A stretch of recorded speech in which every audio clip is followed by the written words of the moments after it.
नमस्कार मित्रों, मैं डॉक्टर विवेक टांग, consultant endoscopic surgeon, Nobel gastro hospital Ahmedabad में कार्यरत हूँ। आज हम जानेंगे अन्ननली के रोगों के बारे में। अन्ननली के रोगों में मुख्यत्वे क्या सिम्टम्स आते हैं जिससे पता चले कि ये अन्ननली का कोई रोग हो सकता है। मोस्ट कॉमन सिम्टम जो हम बता सकते हैं वो है खाना निगलने में तकलीफ होना या खाना निगलने में दर्द होना, या कभी कभार निवाला आपके गले से नीचे कहीं अटक जाने का फीलिंग भी आता है, और उसके साथ छाती में जलन और छाती में दर्द भी हो सकता है। जब ऐसा कुछ होता है तो यूजुअली पेशेंट पहले अपने फिजिशियन को दिखाता है और वो कार्डियोग्राम वगैरह जो इनिशियल कार्डियक वर्कअप है वो कर लेते हैं। अगर ये सारे वर्कअप नॉर्मल है तो फिर जनरली ऐसे पेशेंट्स को इसोफेगस या अन्ननली के रोग होने की संभावनाएं रहती है। हमारे यहाँ नोबेल गैस्ट्रो हॉस्पिटल में अन्ननली की जांच के लिए अद्यतन और नवीन डायग्नोस्टिक टूल्स मतलब निदान की प्रक्रियाएं मौजूद हैं, जिसके मदद से हम किसी भी अन्ननली की जटिल समस्या का निदान और सारवार कर सकते हैं। तो अन्ननली के रोगों के बारे में मैंने आपको बताया।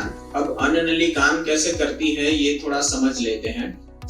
अन्ननली जब हम निवाला मुंह के अंदर रखते हैं और उसे चबा के उतारते हैं तो वो निवाला अन्ननली से होते हुए पेट तक पहुंचता है। तो ये अन्ननली का काम निवाले को पेट तक पहुंचाना है, और जब ये काम ठीक से नहीं होता है तो जो मैंने आगे बताया आपको वैसे सिम्टम्स आपको हो सकते हैं।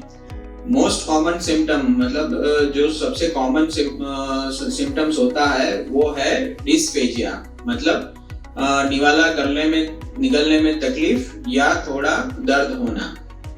तो उसके लिए हम पहले एंडोस्कोपी की जांच करते हैं, और वो जांच में अगर कुछ पता चलता है तो ठीक है, वरना हम उसे आगे एडवांस्ड टेक्निक से द्वारा भी उसको जांच कर सकते हैं।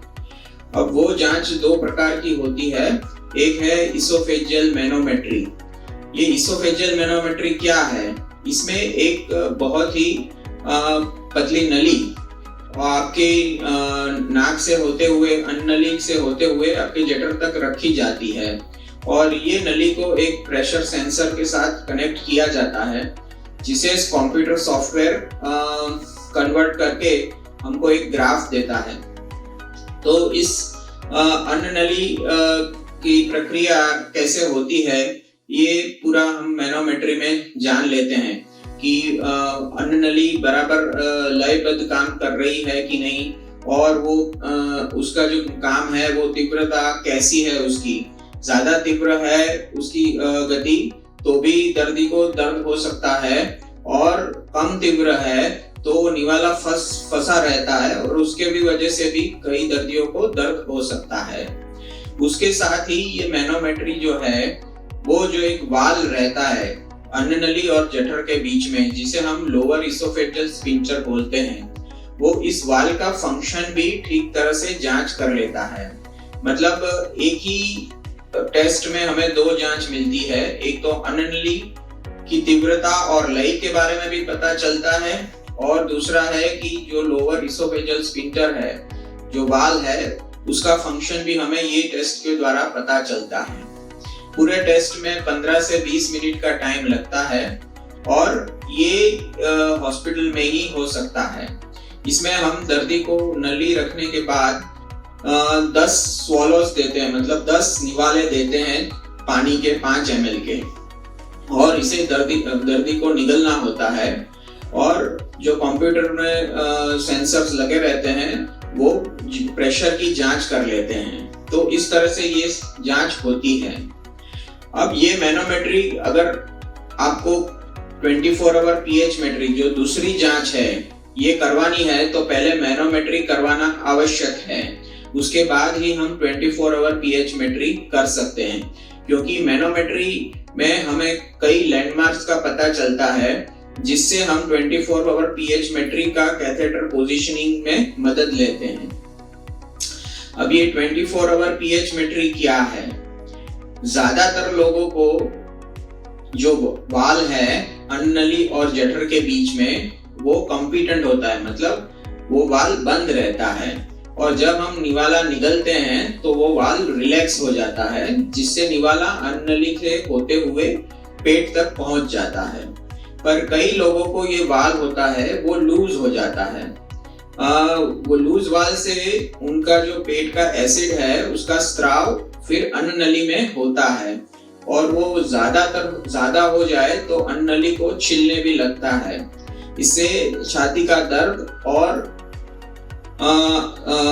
निगलने में तकलीफ भी रहती है।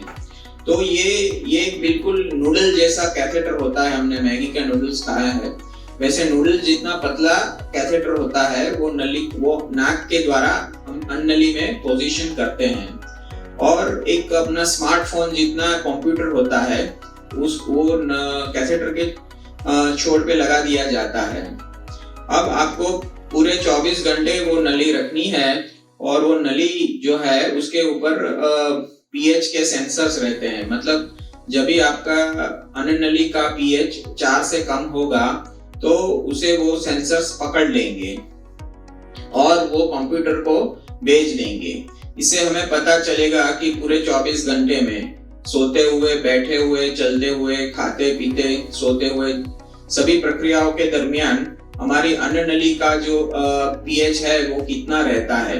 दूसरी चीज हमें इससे ये पता चलती है, कई लोगों को एंडोस्कोपी में नॉर्मल फाइंडिंग्स होते हैं, लेकिन उसका सिम्टम्स वो एसिड स्त्राव का होता है, रिफ्लक्स का होता है। तो इसमें भी ये टेस्ट के द्वारा हमें पता चलेगा कि हाँ भाई इनको पैथोलॉजिकल रिफ्लक्स है। और दूसरी चीज है कि इसमें एक सिम्टम्स का बटन भी होता है, मतलब जो आपको तकलीफ होती है वो जब तकलीफ हो टेस्ट के दरमियान तो वो बटन को दबाना होता है। तो कंप्यूटर हमें ये भी बताएगा कि जब एसिड का स्त्राव होता है अन्ननली में उसी समय आपको सिम्टम्स आते हैं कि नहीं आते हैं। तो इस तरह से हम आपकी ट्रीटमेंट को अच्छी तरह से डायग्नोस करके, आपके रोग को प्रॉपरली डायग्नोस करके हम उसका ट्रीटमेंट का प्रोटोकॉल बना सकते हैं। Because one treatment does not fit all, मतलब हर आदमी को इंडिविजुअलाइज्ड ट्रीटमेंट की जरूरत होती है। तो इस प्रकार हम नए टेक्निक के द्वारा, एडवांस टेक्निक के द्वारा अन्ननली के रोगों की जांच करते हैं, और वो जांच में जो डायग्नोसिस मिलता है उसके मुताबिक उसके आगे की सारवार रहती है। धन्यवाद।